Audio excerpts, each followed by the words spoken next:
Takut awak minta. Rendang maman Rendang maman daripada Negeri Sembilan. Tapi tak pedas kalau aku buat pedas. Ni tak pedas. Dah taruh cili padi tu sental lah. Ni cili padi ni aku yang taruh. Inilah orang dia. Dia jual perfume Jual perfume. I beli perfume dengan dia pure. Berapa tu botol? Dia ada tengok apa ni saiz botol. Perfume dia pure Pure. I punya berapa tadi ada order perfume tu? 22 je. Refill 22. Dua Tu botol. refill. Kalau baru Botol dia berapa botol dia je? minyak tu dengan botol 14. Kalau botol yang macam kau punya. Yang penting rendang maman. Bukan.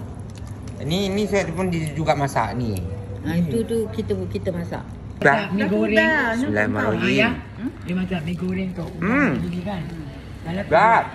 Itulah aku cakap. Sedap betul rendang maman. Rendang maman ni sorry korang tak boleh order cakap kurang Ini special je.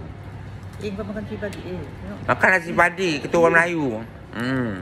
Macam dia duduk dengan orang Cina. Ni bau Sultan Brunei. Bau dia wangi pure perfume pure. Pure kakak Boleh buat solat.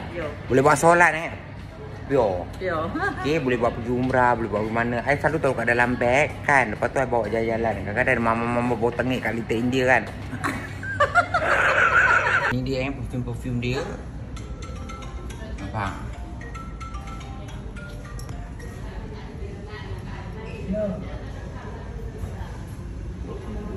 Ni semua pure perfume Pure tau. Harga kat sini Eton Hill. Okey.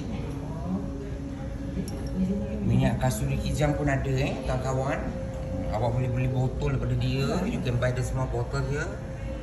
Order perfume. Cheap and nice.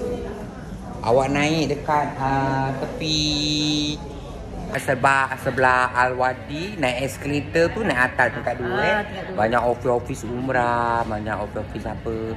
Minyak wangi ujung dekat ni. Ujung. Awak nampaklah kedai Eton. Naik.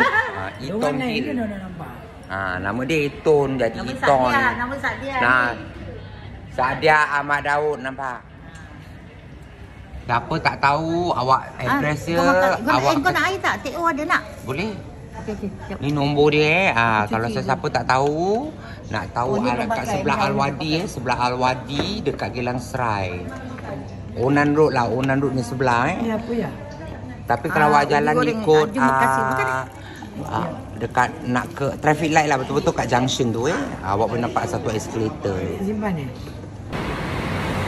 Gelang Serai, Panggilang Serai. Opposite got one escalator. Ada escalator awak naik, awak akan nampak Eton Hill.